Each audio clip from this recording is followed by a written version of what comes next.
Hi all, it's me Jukkan. അപ്പം കണ്ണൂരിൽ Snowland expo നടക്കുന്ന വിവരം എത്ര പേർക്കറിയാം? അതെ, കണ്ണൂരിലെ സ്റ്റേഡിയത്തിൽ ഇപ്പം സ്നോലാൻഡ് എക്സ്പോ നടക്കുന്നുണ്ട് കേട്ടോ. അവിടെ ഒരാൾക്ക് എൻട്രി ഫീ വരുന്നത് 120 രൂപയാണ്. അങ്ങനെ ഞങ്ങൾ എക്സ്പോൻ്റെ ഉള്ളിൽ കയറി കേട്ടോ. ഇവിടെ കയറുമ്പോൾ തന്നെ ഈ ഒരു വ്യൂ ആണ് നമുക്ക് കിട്ടുന്നത്. ഒരു 3 പെൻഗ്വിൻ, എനിക്കൊന്ന് 5 പെൻഗ്വിൻ ഉണ്ട് കേട്ടോ മുകളിലായിട്ട്.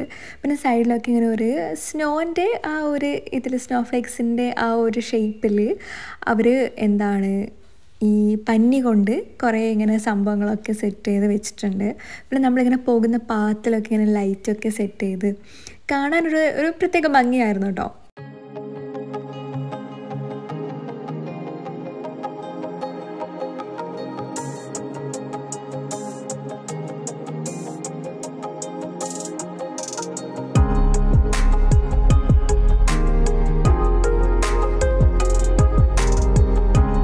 എനിക്ക് ഒരു പുലിയെ ഭയങ്കരമായിട്ട് ഇഷ്ടപ്പെട്ടു കേട്ടോ. നല്ല ഭംഗിയുണ്ടായിരുന്നു. എനിക്കതിൻ്റെ അടുത്തുനിന്ന് ഫോട്ടോസൊക്കെ എടുക്കണമെന്നുണ്ടായിരുന്നു. പക്ഷേ അവിടെ ലൈറ്റിംഗ് ഇല്ലാത്ത കാരണം ഞാൻ പിന്നെ അങ്ങനെ ഫോട്ടോസൊന്നും എടുത്തിട്ടുണ്ടായിരുന്നില്ല.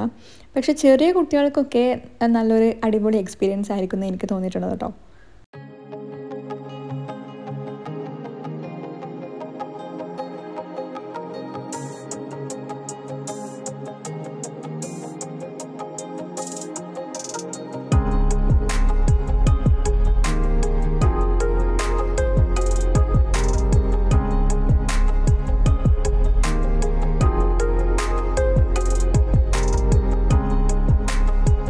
ഇവിടെ ഇതുപോലുള്ള മൃഗങ്ങളുടെയൊക്കെ കാർട്ടൂൺ ടൈപ്പ് സ്കൾപ്ചേഴ്സ് ഉണ്ടാക്കി വെച്ചിട്ടുണ്ട്. അതൊക്കെ കുറച്ചും കൂടി കുട്ടികളെ അട്രാക്റ്റ് ചെയ്യുന്ന രീതിയിലാണ് ഇവർ ചെയ്തിട്ടുള്ളത്. ഇവിടെ ഇഗ്ലോ ഒക്കെ ഉണ്ടായിരുന്നു കേട്ടോ. പക്ഷെ അതിൻ്റെ ഉള്ളിൽ നമുക്ക് കയറാനൊന്നും പറ്റില്ല. അതിൻ്റെ ഉള്ളിൽ ഇവർ ഈ ഒരു വെള്ള കരടീനെ കൊണ്ട് വെച്ചിട്ടുണ്ടായിരുന്നു. അതെനിക്ക് ഒരുപാട് ഇഷ്ടമായിട്ടോ. കാരണം നല്ലൊരു ഒറിജിനാലിറ്റി തോന്നുന്നുണ്ടായിരുന്നു. അപ്പം അതിൻ്റെ മുന്നിൽ നിന്നും ഒരുപാട് പേര് ഇങ്ങനെ ഫോട്ടോസും വീഡിയോസും ഒക്കെ എടുക്കുന്നുണ്ടായിരുന്നു കേട്ടോ.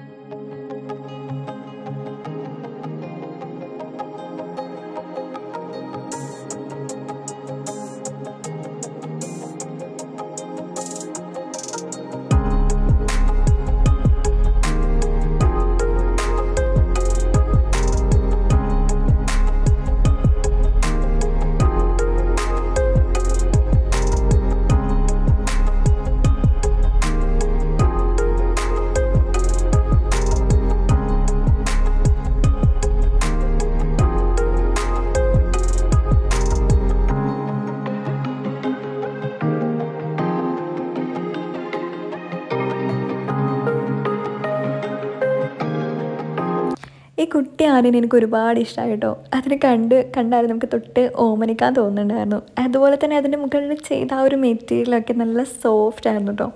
അതിൻ്റെ സൈഡിൽ തന്നെ ഇതുപോലൊരു ഒരു ഗുഹ പോലെ സ്നോ ലാൻഡിലൊക്കെ ഉണ്ടാകുന്ന പോലൊരു സംഭവം ക്രിയേറ്റ് ചെയ്തിട്ടുണ്ടായിരുന്നു. അതിൻ്റെ ഉള്ളിൽ നിന്നും ആൾക്കാർ ഫോട്ടോസൊക്കെ എടുക്കുന്നുണ്ടായിരുന്നു. കറക്റ്റ് സ്നോ ലാൻഡ് എക്സ്പോ എന്ന് പറയുന്നത് ഇത്രയേ ഉണ്ടായിരുന്നുള്ളൂ കേട്ടോ. ഇത് 120 രൂപക്ക് വേർത്ത് ആണോ എന്ന് ചോദിച്ചാൽ കുട്ടികൾക്കൊക്കെ വേർത്തായിരിക്കും. കാരണം അവർക്ക് അത്യാവശ്യം കാണാനും ഫോട്ടോസും എടുക്കാനുള്ള സംഭവങ്ങളൊക്കെ ഉണ്ടായിരുന്നു. പക്ഷേ വലിയ ആൾക്കാർക്ക് എനിക്ക് അത്രത്തോളം വേർത്തായിട്ട് എനിക്ക് തോന്നിയിട്ടുണ്ടായിരുന്നില്ല. പിന്നെ അതിൻ്റെ പുറത്തായിട്ട് ഇതുപോലെ കുറേ സ്റ്റോളൊക്കെ ഉണ്ടായിരുന്നു. അത് നമ്മൾ യൂഷ്വലി എല്ലാ ഫെയറിലും കാണുന്ന പോലത്തെ എല്ലാ സ്റ്റോളും ഇവിടെ ഉണ്ടായിരുന്നു കേട്ടോ.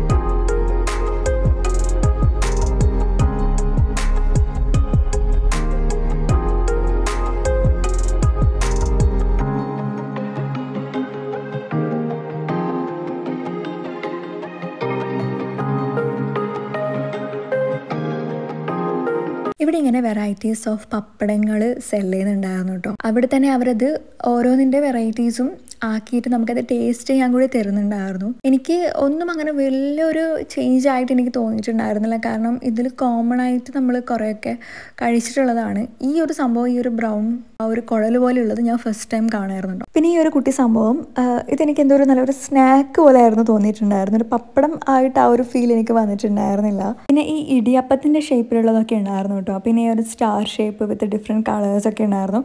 പക്ഷേ ഇതൊന്നും അവർ ടേസ്റ്റ് ചെയ്യാൻ തരുന്നുണ്ടായിരുന്നില്ല. അതുകൊണ്ട് എനിക്ക് ഇതൊക്കെ ഒന്ന് ടേസ്റ്റ് ചെയ്യണമെന്നുണ്ടായിരുന്നു, പക്ഷേ എനിക്ക് അവർ തന്നില്ല. അതിനുശേഷം ഞങ്ങൾ ഈ ഒരു അലുവേൻ്റെ സ്റ്റോളിലായിരുന്നു വന്നിട്ടുണ്ടായിരുന്നത്. ഇവിടുന്ന് ഇവർ എല്ലാം ടേസ്റ്റ് ചെയ്യാൻ തരുന്നുണ്ടായിരുന്നു കേട്ടോ. ഈ ഞാൻ ഫസ്റ്റ് ടേസ്റ്റ് ചെയ്ത സംഭവം മാംഗോ ഫ്ലേവർ ആയിരുന്നു. എനിക്ക് ഇവിടുന്ന് ഏറ്റവും ഇഷ്ടപ്പെട്ട ഫ്ലേവറും അത് തന്നെയായിരുന്നു കേട്ടോ. നല്ല ടേസ്റ്റ് ഉണ്ടായിരുന്നു. ബാക്കി ഞാൻ എല്ലാം ട്രൈ ചെയ്തിട്ടുണ്ടായിരുന്നു, പക്ഷേ എനിക്ക് ആകെ ഇഷ്ടപ്പെട്ടത് അത് മാത്രമായിരുന്നു. ഇതെനിക്ക് തോന്നുന്നു ഡേറ്റ്സിൻ്റെ സംഭവമായിരുന്നു. ഈ പച്ച കളറ് കാന്താരിൻ്റെ അലുവയായിരുന്നു കേട്ടോ. പക്ഷേ അതിൻ്റെ ഒരു ടേസ്റ്റൊന്നും ആയിരുന്നില്ല. എനിക്ക് എന്താ ടേസ്റ്റ് ഒന്നും എനിക്ക് മനസ്സിലായിട്ടുണ്ടായിരുന്നില്ല. എനിക്കൊരു പ്രത്യേക ടേസ്റ്റ് ഒന്നും എനിക്ക് തോന്നിയില്ല. ഇത് പിന്നെ ഗോതമ്പിൻ്റെ അലുവയായിരുന്നു കേട്ടോ. ഇതിലിവർ ചോക്ലേറ്റ് ഒക്കെ ആഡ് ചെയ്യുന്നുണ്ട് എന്നാണ് കേട്ടോ പറഞ്ഞത്. അതുകൊണ്ട് തന്നെ അതും എനിക്ക് അത്യാവശ്യം ഒരു ടേസ്റ്റി ആയിട്ട് തോന്നിയിട്ടുണ്ടായിരുന്നു. ഞാൻ അവിടെ എല്ലാ വെറൈറ്റീസും ട്രൈ ചെയ്തിട്ടുണ്ടായിരുന്നു, പക്ഷേ എല്ലാറ്റിൻ്റെ ഒന്നും പേര് എനിക്ക് ഓർമ്മയില്ല കേട്ടോ. ഞങ്ങൾ ലാസ്റ്റ് മാംഗോ ഫ്ലേവറും ഈ ഗോതമ്പിൻ്റെ ഫ്ലേവറും കൂടെയാണ് കേട്ടോ വാങ്ങിയിട്ടുണ്ടായിരുന്നത്.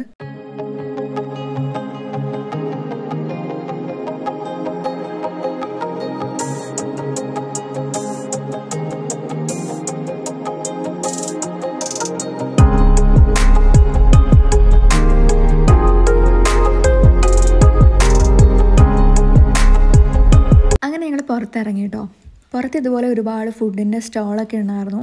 പക്ഷേ ഈ സ്റ്റോളിലൊക്കെ കോമൺ ആയിട്ടുള്ള സംഭവം ചില്ലി ബജിയും ചില്ലി ഗോപിയൊക്കെയാണ്. അപ്പോൾ ഞങ്ങൾ അങ്ങനെ 2 പ്ലേറ്റും ഓരോന്ന് വാങ്ങി ട്രൈ ചെയ്തിട്ടുണ്ടായിരുന്നു. പക്ഷേ എനിക്ക് വലിയ ഡിഫറൻസ് ഒന്നും തോന്നിയില്ല, ബിക്കോസ് നമ്മളത് യൂഷ്വലി കഴിക്കുന്ന സാധനങ്ങളാണ്. ചില്ലി ബജിയും ചില്ലി ഗോപിയും കഴിച്ച് ആ ഒരു ക്ഷീണം മാറ്റാൻ ഞങ്ങളൊരു ചെറിയ കോൺ ഐസ്ക്രീം കൂടി വാങ്ങിയിട്ടുണ്ടായിരുന്നു. ഇവിടെ ഇങ്ങനെ വിർച്വൽ റിയാലിറ്റീൻ്റെ ഒരു ഷോ ഒക്കെ നടക്കുന്നുണ്ടായിരുന്നു. പക്ഷേ ഇത് വാനിലായതുകൊണ്ടോ ആണോ എന്നറിയത്തില്ല. എനിക്ക് അധികം ആൾക്കാരൊന്നും അതിൻ്റെ ഉള്ളിൽ കയറുന്നത് ഞാൻ കണ്ടില്ല. അതുകൊണ്ട് പിന്നെ ഞങ്ങളും കയറിയിട്ടുണ്ടായിരുന്നില്ല. പിന്നെ സൈഡിൽ ഇങ്ങനെ കുറേ റൈഡൊക്കെ ഉണ്ടായിരുന്നു.